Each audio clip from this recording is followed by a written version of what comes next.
Pessoal, tudo bem? Então, a gente vai dar continuidade aqui à nossa aula, falando sobre a Constituição Federal de 88, né? Na aula passada, vocês puderam ver, a gente falou um pouquinho sobre a Assembleia Nacional Constituinte, né? Coloquei já lá no link no AVA para vocês.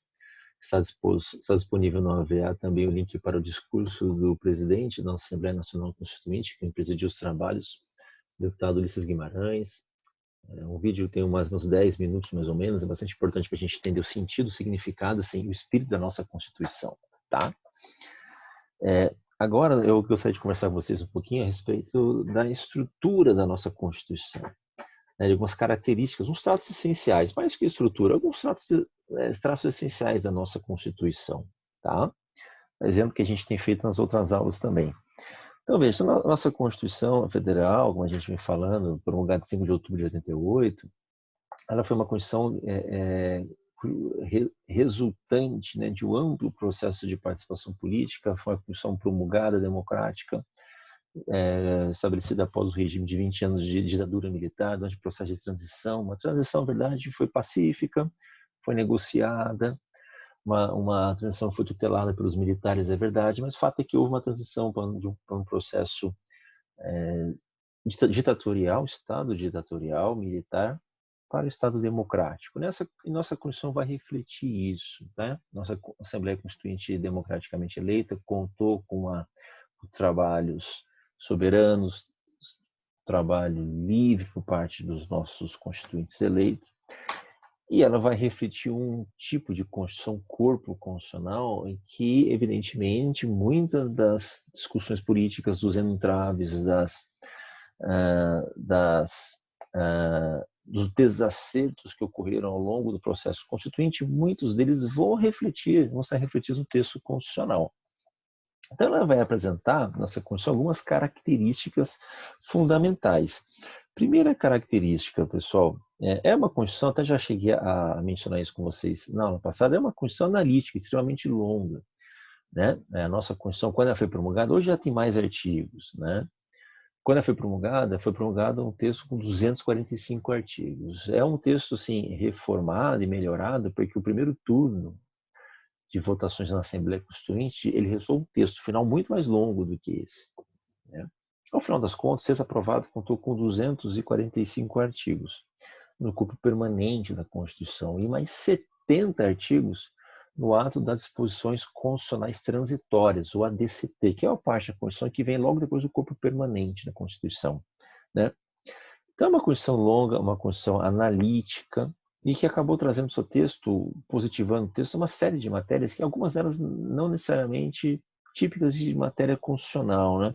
Assim, então, entre as causas a gente pode mencionar por que a Constituição acabou sendo um texto longo, analítico desse, certamente a gente pode rolar aqui basicamente duas ideias. A primeira é a que a gente já trabalhou na aula passada, o ritmo pelo qual se deu os trabalhos na Assembleia Constituinte, a forma de que, em certo momento, houve um impasse entre forças políticas antagônicas, grupos políticos, econômicos, sociais, que representam grupos políticos, econômicos, sociais distintos, e o Centrão ele acabou fazendo um papel bastante interessante nesse aspecto, porque ele acabou sendo uma força aglutinadora e conservadora que trouxe fez um contrapeso a uma linha ideológica, a gente pode chamar de esquerda ou progressista, cada um chama do jeito que quiser, mas esquerda ou progressista está vivendo a Constituição, tá? Então ela acabou sendo obrigada a trazer para o seu texto uma série de assuntos e de temas que representavam visões desses grupos antagônicos, tá? Especialmente o grupo do Centrão. Então, isso vai fazer que o texto da Constituição seja um texto longo, a Constituição seja uma Constituição extremamente longa e analítica. Por outro lado, a concepção social, né, de constitucionalismo social, ainda é bastante presente na nossa Constituição, acaba sendo outro fator também de alongamento do seu texto, de complexidade do texto. Né? A Constituição, como nós falamos também, ela vai trazer um amplo rol de direitos sociais, sejam direitos trabalhistas, sejam direitos que vão, na verdade, de forma geral, né? Os trabalhistas especial, mas de forma geral, são direitos que vão exigir do Estado uma intervenção na atividade econômica, uma intervenção nas relações privadas, são aqueles tipos de direitos que vão exigir do Estado, que o Estado preste serviços públicos, né? Então, esses direitos estarão presentes na Constituição, além do que também o amplo rol de direitos de terceira geração, direitos fundamentais. São aqueles direitos que diz respeito à própria Constituição da sociedade propriamente dita. São direitos que diz respeito a todas as pessoas da sociedade. Todos nós somos titulares desses direitos e, uma vez violados, todos nós somos vítimas, todos nós somos atingidos. É independente da nossa classe social, cor da pele, religião, a sociedade era titular desses direitos. Todos nós coletivamente usufruímos desses direitos. E ela vai trazer no seu texto, por exemplo, direito ao meio ambiente equilibrado, sadio, o direito à existência de um patrimônio cultural, né, e a preservação do patrimônio cultural histórico do Brasil. Enfim, são direitos de terceira geração que a nossa Constituição ela vai acabar também trazendo, albergando no seu texto. Tudo isso é consequência também, né, pessoal, da forma como os trabalhos se deram, como eu mencionei, desses embates entre forças políticas distintas e mais. O fato da Constituição ter sido, os trabalhos terem sido divididos, né, em 8 constituições temáticas, cada uma responsável por trabalhar um certo tema.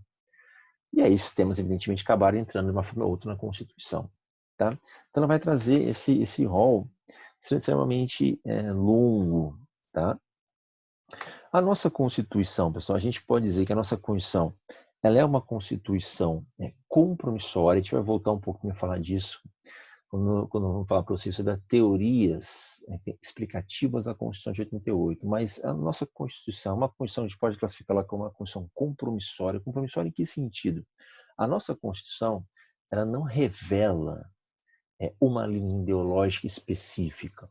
Então, a nossa Constituição não é uma Constituição de esquerda ou uma Constituição de direita. Ela não é uma Constituição que pode estar necessariamente alinhada a uma classe política, econômica, etc. Até porque, como eu mencionei, houve, na verdade, uma certa forma, assim, alianças políticas tiveram que ser feitas para que o texto da Constituição fosse elaborado e aprovado, afinal das contas. E se alianças tiveram que ser feitas, evidentemente que ela não vai refletir necessariamente um espectro ideológico político em detrimento do outro. Pelo contrário, ela vai acabar aglutinando, no que for possível, evidentemente, pontos de vista ideológicos distintos. A nossa Constituição, nesse aspecto, é uma Constituição assim, que tentou aglutinar, trazer e trabalhar, tá, com muitos princípios caros a forças políticas antagônicas. A gente pode reduzir de uma maneira esquemática a direita e a esquerda, ou progressistas e conservadores, enfim, só para a gente trabalhar de uma forma esquemática. Tá? A nossa Constituição vai ser uma Constituição dirigente, tá? O programática. O que quer dizer isso? Nós vamos voltar a falar um pouquinho disso, mas estou só adiantando. É uma Constituição em que ela, na verdade, e o próprio discurso do deputado Ulisses Guimarães, que está lá no AVA, se você olhar, prestar atenção no discurso, ele vai falar muitas vezes do que a Constituição projeta para o futuro. É uma Constituição, na verdade, que ela tenta estabelecer programas, tarefas, objetivos, metas a serem alcançadas pelo Estado brasileiro. O discurso do Ulisses Guimarães está muito claro isso, quando ele fala a respeito das carências sociais que os brasileiros têm, o problema de analfabetismo, as desigualdades econômicas e sociais, o problema de acesso à educação, à saúde, à moradia, né, à habitação. Ele fala o que a Constituição tem que fazer para melhorar o status quo, o ambiente social e econômico também no país. Então ela é uma Constituição que vai dizer, olha, o Brasil precisa mudar, o próprio Ulisses disse. O Brasil vai mudar, ele pretende mudar, ele precisa mudar. Ela vai trazer isso. Então, ela é uma Constituição dirigente. Dirigente que sentido? Ela vai dirigir, ela vai direcionar um objetivo, caminho, metas a serem atingidas. Se você olhar o artigo 3º da Constituição, não apenas ele, mas especialmente ele, lá essa cara de dirigência da nossa Constituição vai estar bem explícita. No artigo 3º, rola em alguns incisos, os objetivos do Brasil. Lá você vai ver como essa questão está colocada de uma maneira bem forte, bem marcante. É fruto dos trabalhos da nossa Assembleia Constituinte. Né? A nossa Constituição, pessoal, no que diz respeito à organização do Estado brasileiro, a nossa Constituição, ela é uma Constituição que vai ainda assim prestigiar alguns princípios caros do nosso republicanismo. Então, por exemplo, nossa Constituição, como a gente até já mencionou quando a gente falou lá atrás na aula da Assembleia Constituinte, é uma Constituição que vai além de trazer a ideia de república, né, nunca deixamos de ser um Estado republicano, vai albergar e trazer a ideia de sistema de governo presidencialista. Foi fruto de intenso debate na Assembleia Constituinte, fruto de, aliás, de cisânia, de disputa entre o presidente da República, José Sarney, da época, e o presidente da Assembleia Constituinte, Ulisses Guimarães, e entre outras forças políticas favoráveis ao parlamentarismo. Tá? Então, mas ela vai trazendo no seu texto o sistema presidencialista. A Constituição, fica só um parêntese, ela vai determinar que 5 anos após, já falamos sobre isso em sala de aula, que 5 anos após a sua promulgação, portanto, lá em 93, seria aberta a possibilidade do Congresso, na época, fazer uma revisão do texto da Constituição, adequá-la aos tempos mais modernos, 5 anos depois. E também iria ser aberta a possibilidade, como de fato foi, a possibilidade, em 93, feita uma consulta popular para discussão sobre regime de governo, república ou monarquia, sobre o sistema de governo parlamentarista ou presidencialista. Então, o povo seria consultado novamente, como de fato foi em abril, preveu inicialmente em setembro, depois foi antecipado para abril de 93, para que o povo decidisse a respeito dessas duas modalidades, sistema de governo e forma de governo. Então foi colocada a votação popular em 93, né, a questão do parlamentarismo e presidencialismo, e o povo optou novamente, como foi lá em 63, novamente em 93, a manutenção, no caso, do presidencialismo. Então, veja, até a existência dessa consulta popular em 93 foi uma forma de haver uma composição entre essas forças políticas que na Assembleia Constituinte estavam disputando se iríamos adotar parlamentarismo ou não. Qual foi a forma? Qual foi um consenso encontrado? Adotamos o sistema presidencialista, até por imposição dos militares, o Sarney, do Centrão na época. Vamos manter o presidencialismo, mas vamos abrir possibilidade para que consulte o povo daqui a 5 anos sobre o que o povo pretende. Então foi uma forma de consenso, de um acordo, né?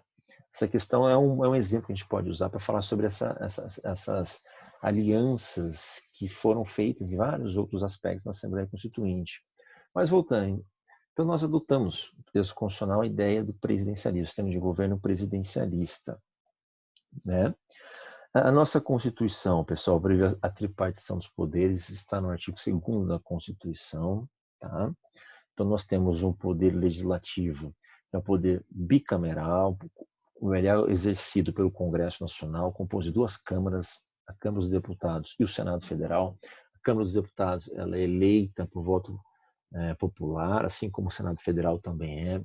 Os deputados federais são eleitos através do sistema majoritário, tá?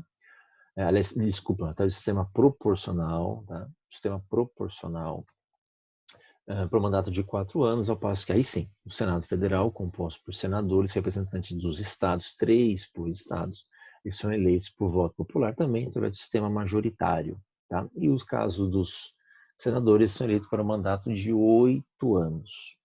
Tudo bem? Poder Legislativo, pessoal, é um poder legislativo no Brasil bastante atuante para a nossa Constituição. Ele, além de desempenhar os trabalhos clássicos, né, do Poder Legislativo, elaboração de leis ordinárias complementares, tem um trabalho importante de fiscalização do exercício do Poder Executivo, tem uma atuação importante, ele participa de forma ativa da elaboração do orçamento da República anual, né, tem que o orçamento tem que passar por aprovação no pelo Poder Legislativo, tá? Então ele acaba tendo assim, uma função bastante importante, o Poder Legislativo. Nós temos um poder executivo também com bastante atribuição no Brasil. O Poder Executivo ele é desempenhado pelo Presidente da República, eleito por votação majoritária. Ele é auxiliado pelos ministros de Estado livremente escolhidos por ele. Ele conserva no Brasil um poder importante, que é o poder, além de chefe do Estado, como todo o sistema presidencialista, ele acumula as funções de chefe de um governo, com chefe do Estado também.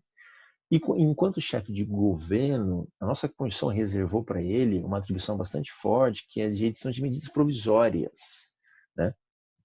Então, o presidente da República ele pode editar medidas provisórias com força de lei, são atos normativos, tem força de lei.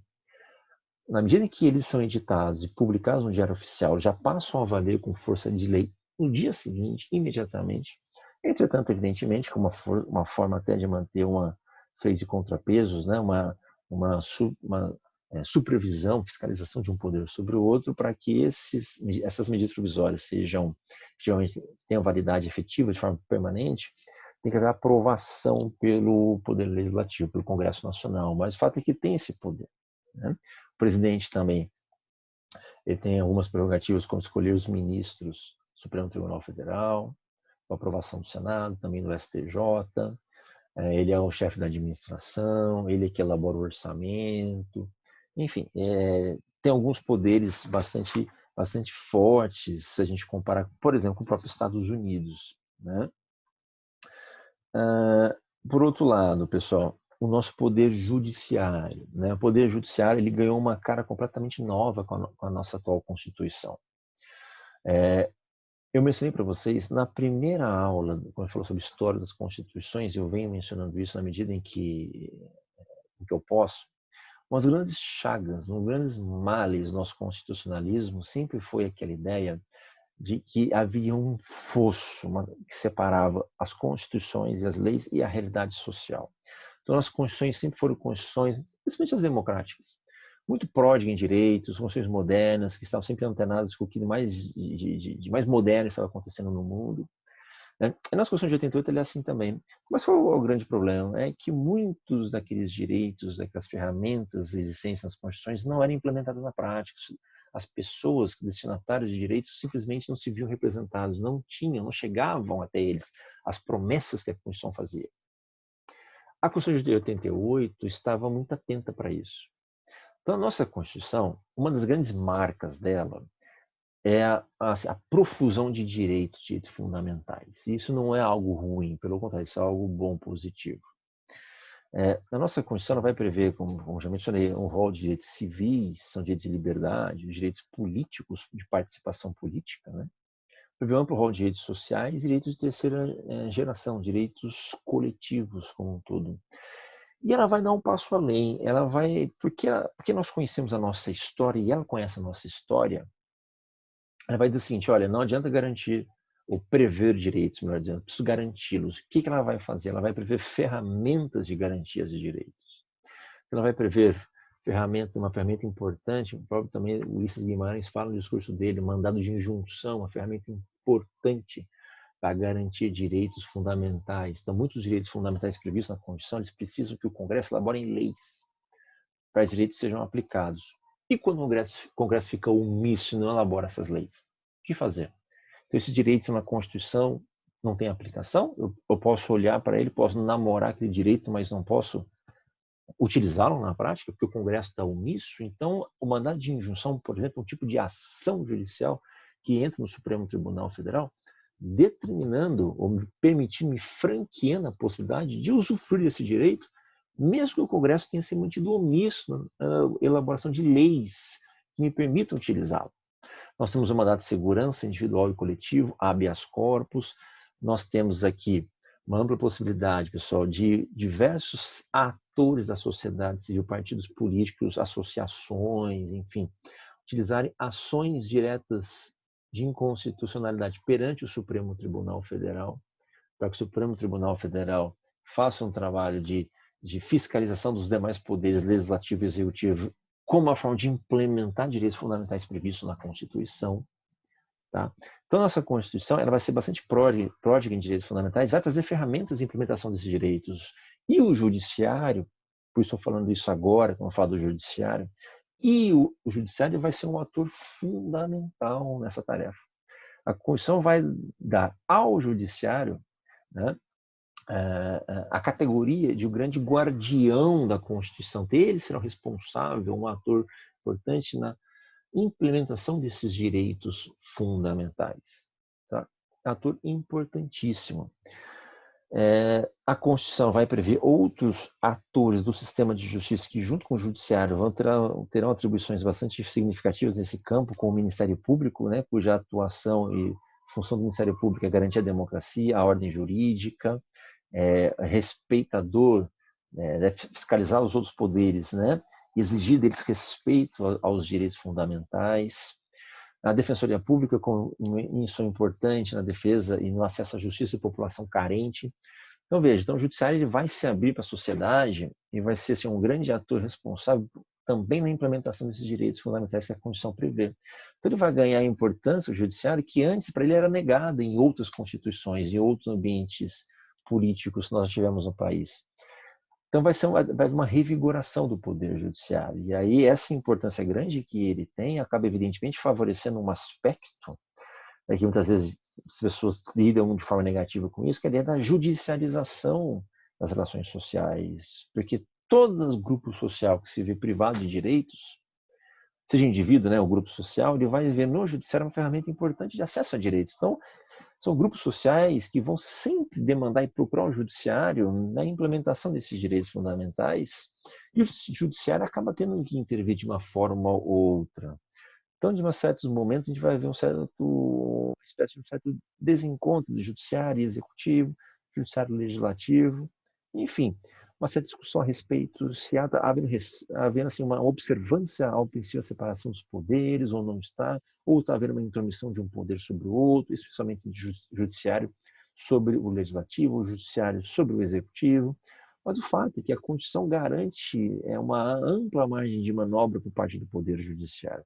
Claro que o respeito à separação dos poderes, atribuições exclusivas de cada um tem que manter-se, é óbvio. Mas ao judiciário é aberta essa franquia, essa possibilidade grande. A própria Constituição prevê isso, né? Primeiro, repito, voltando, porque ela prevê um amplo rol de direitos fundamentais das mais variadas dimensões ou gerações. Ela vai prever mecanismos importantíssimos de garantia de direitos, que é a história. Os ingleses falam muito isso, não adianta prever direitos. Tem que criar ferramentas de garantia, isso é o mais importante. E ela prevê ferramentas de garantia, tá? Então, vamos lá. Mandado de injunção, mandado de segurança, o habeas corpus, possibilidade de diversos atores da sociedade irem ao Supremo Tribunal Federal ou ao Judiciário requerer direitos, ações diretas de inconstitucionalidade, etc. Tá? O habeas data, é importante, a ação popular, todos os mecanismos, todos esses previstos nos incisos do artigo 5º da Constituição, muito importantes nessa tarefa de implementação de direitos. Tá? Muito importante. Só mais uma observação, o artigo 5º, parágrafo 1º da nossa Constituição, ele vai trazer lá, pessoal, um princípio importantíssimo, que é a ideia de que os direitos e garantias fundamentais previstos na nossa Constituição, tá? Tem aplicação imediata. Tá? O que significa dizer que tem aplicação imediata? Que os direitos e garantias fundamentais da nossa Constituição podem ser implementados muitas vezes sem a necessidade da existência de uma lei complementar ou lei ordinária. Tá? E isso vai fazer com que o judiciário acabe sendo demandado o tempo todo nessa tarefa complexa de implementar direitos. Tá? Outro papel importante da nossa Constituição, pessoal, nossa Constituição ela vai trazer no seu texto, até porque isso é um ambiente político, né, em que ela é promulgada, o reforço da proteção da democracia. Né? E aí, junto com a democracia, a gente vê uma série de instituições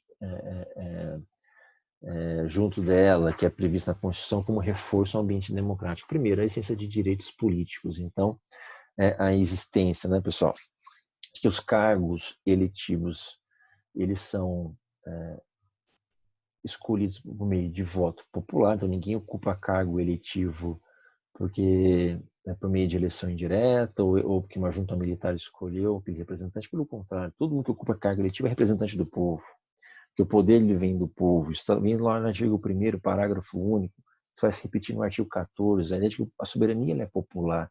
Todo mundo que ocupar um cargo político ocupa porque o povo o colocou lá, conferiu um mandato para ele, uma prerrogativa, poderes para ele exercer aquela atribuição, sempre nos limites impostos pela própria Constituição. Então, a ideia de que assim, tudo que desempenha cargo público faz por eleição popular, por escolha popular, vai trazer a ideia óbvia aí, direta, de que na democracia você tem que ter eleições regulares, né, para escolher os representantes do povo. Então, nós vamos trazer no texto da Constituição a ideia do sufrágio direto, secreto, universal e periódico, até como cláusula pétrea, como a gente já viu. Né? Então, a Constituição vai trazer e vai garantir de forma bastante contundente os direitos políticos nossos. Né? A Constituição vai aumentar a possibilidade de sufrágio. Então, a Constituição vai dar aos analfabetos a possibilidade de participarem do processo político como eleitores. Né? O analfabeto não pode ser eleito, não pode ocupar cargo público, mas pode votar, participar do debate público, tá? A justiça eleitoral prevista na Constituição como uma entidade importante dentro do Poder Judiciário de fiscalização das eleições. Tá? Então, a democracia assim, ela vai ser recebida de forma bastante ampla pela nossa Constituição e protegida como uma cláusula pétrea. Os seus principais valores, que é a ideia do sufrágio universal, protegido como uma cláusula pétrea. Tá? Uma resposta ao ambiente político anterior que nós tínhamos, a ditadura militar. Em relação à ordem econômica, pessoal, a nossa Constituição, na ordem econômica, no artigo 170 e seguinte, essa ideia de cláusula compromissória, de que ela funciona fruto de um grande compromisso entre forças políticas antagônicas, está muito presente lá no artigo 170, que vai falar sobre a economia no Brasil. E a Constituição ela vai dizer que o Estado vai fazer parte do processo econômico. Em que sentido? A Constituição de 88 ela vai prever assim, alguns princípios caros do capitalismo, da economia de mercado. Então ela vai dizer assim, seguinte, são princípios da ordem econômica, a livre iniciativa, o direito de propriedade, a livre concorrência, ideias caras a uma economia de mercado, regime capitalista. Nós adotamos no Brasil o regime capitalista, isso é óbvio. O capitalismo não vem previsto o nome na Constituição, mas as suas ferramentas básicas estão lá, artigo 170, como eu acabei de ler aqui. Foi curioso que nesse próprio artigo 170, mesmo a Constituição garantindo a livre iniciativa, a propriedade privada e a livre concorrência, ela vai dizer o seguinte, que esse sistema todo deve estar preocupado, o sistema da ordem econômica, né? Deve estar preocupado com a justiça social, a valorização do trabalho e a dignidade da pessoa humana. Então, no mesmo artigo 170, ela dá com uma mão, mas tira com a outra. Ela diz, olha, somos um sistema capitalista, o mercado vai atuar de acordo com o princípio da livre iniciativa, livre concorrência, etc., ao passo que, apesar disso, vai ter que garantir direito ao trabalho, dignidade humana, justiça social, tudo isso tem que estar dando foco de preocupação dos atores que atuam no mercado no Brasil. Então, entidades privadas, as empresas, agentes econômicos, todos devem desempenhar sua atividade de maneira livre, mas sempre tendo em vista alguns aspectos sociais importantes do seu trabalho, né? Do desenvolvimento da sua atividade. E a nossa Constituição também, ela vai adotar o sistema de livre mercado, né, sendo capitalista, mas não é um sistema capitalismo liberal clássico antigo, não, do laissez-faire clássico antigo, não. Porque ela vai prever ferramentas de intervenção do Estado na economia. Então, ela vai garantir propriedade privada, ela vai, sim, trabalhar de forma, a regra é a livre iniciativa, a não intervenção do Estado, mas sempre que, de maneira excepcional, isso é o artigo 173, sempre de maneira excepcional, o Estado entender que é o caso de intervir na atividade econômica, ele vai intervir. Isso é permitido pela própria Constituição. A própria existência de direitos sociais é uma forma disso, a própria existência de mecanismos de assistência social, previdência social, tudo isso é visto na nossa Constituição. E também o artigo 173 vai ainda explicitamente dizer o seguinte, que o Estado pode intervir na atividade econômica de acordo com certos parâmetros, de acordo com certos requisitos. Vai dizer no artigo 173 que quando o imperativo de segurança nacional ou de relevante interesse coletivo exigir, o Estado pode intervir. Tá? A nossa Constituição, bem verdade, pessoal, que o texto de 88 dela previa um Estado muito mais atuante, muito mais interventor, tá? Previa monopólio, um monte de atividades econômicas, intervenção mais forte, mais direta na atividade. Durante os anos posteriores à Constituição, especialmente quando foi Henrique Cardoso, foi presidente por 2 vezes no Brasil, a Constituição passa por uma série de reformas no seu texto, reformas neoliberalizantes, muita gente diz, ela é foco de muitas críticas a essas reformas. O fato é que ela vai retirando um pouquinho o Estado da atividade econômica, né? Então, muitas dessas atividades inicialmente que eram monopolizadas pelo Estado lá em 88, ao longo dos anos 90, vai haver uma reconfiguração da participação do Estado na economia, e uma nova forma dos agentes econômicos lidarem com o Estado. Tá? Mas é fato que o Estado, está bastante presente na ordem econômica. Hoje menos do que era no texto original, mas de forma ainda presente. Tá? Só para a gente fechar, gostaria aqui de deixar claro que a Constituição, isso é um valor importantíssimo. Isso vai refletir também o ambiente político em que ela é promulgada. A Constituição vai trazer logo no seu artigo 1º, inciso 3, tá? A ideia de que o Estado brasileiro, tá, ele gira em torno, ele se legitima tá? Sei quando o Estado ele respeita, garante e protege um princípio fundamental, que é o princípio da dignidade da pessoa humana. Mencionei há pouco que ele está previsto no artigo 170 também na ordem econômica, mas ele vem no artigo 1º da Constituição. Isso é importante, aliás, a nossa Constituição ela dá um recado bastante importante. Pela primeira vez na nossa história, a Constituição de 88, ela inicia sua Constituição prevendo não os órgãos de estrutura do Estado, poder legislativo, executivo, judiciário, etc., a estrutura, funcionamento deles, não. Ela inicia o seu texto no artigo 1º, o próprio título, que são princípios fundamentais, né? Ela vai trazer ali, pessoal, valores fundamentais que dizem respeito à convivência social. Então, ela vai trazer a ideia de que o Brasil é uma federação, é uma república, a ideia de, logo no parágrafo único do artigo 1º, que o nosso sistema político é uma democracia. Ela vai trazer dali para frente todo um rol de direitos fundamentais, especialmente a ideia da dignidade humana. Então, veja, o Estado brasileiro, os poderes políticos, legislativo, executivo e judiciário, todos eles, a economia, a ordem social, enfim, todos eles estão vinculados a um princípio, a um norte fundamental, a dignidade da pessoa humana. Isso não é à toa. Topograficamente, os direitos fundamentais, eles vêm colocados na Constituição, portanto, antes da disciplina dos poderes do Estado, né? Então, a disciplina sobre os poderes do Estado só vão acontecer lá no artigo 18 para frente, a prever a ideia de federação, as atribuições de cada ente, antes até o artigo 17, só direitos fundamentais. Tá? Isso é importante porque isso é um recado. Como assim um recado? Em que sentido? No sentido seguinte, que o Estado ele está a serviço do homem. Homem no sentido do ser humano. Homem e mulher, evidente. No sentido do ser humano. Então, o Estado ele é responsável por garantir os direitos fundamentais. Ele só se legitima, ele só se faz correto, ele só é justo sei quando ele desempenha essa atividade de maneira satisfatória. Tá? Então, isso é um recado, essa mudança topográfica. Primeiro, a previsão da Constituição, dos seus artigos todos iniciais, nosso regime político democrático, dos direitos e garantias fundamentais, da proteção dos vulneráveis, né? É garantida a diferença também, a ampla liberdade, direitos sociais, enfim, primeiro vem todos isso na Constituição, para depois, no artigo 18 seguinte, a Constituição trabalhar com a estrutura do Estado brasileiro. Então, isso é um recado. Isso não é à toa que é assim, isso é pensado para passar uma ideia de que agora estamos num ambiente diferente, um ambiente que é a valorização dos direitos humanos, seja no âmbito interno, seja no âmbito internacional, olha o artigo 4. Isso é algo fundamental.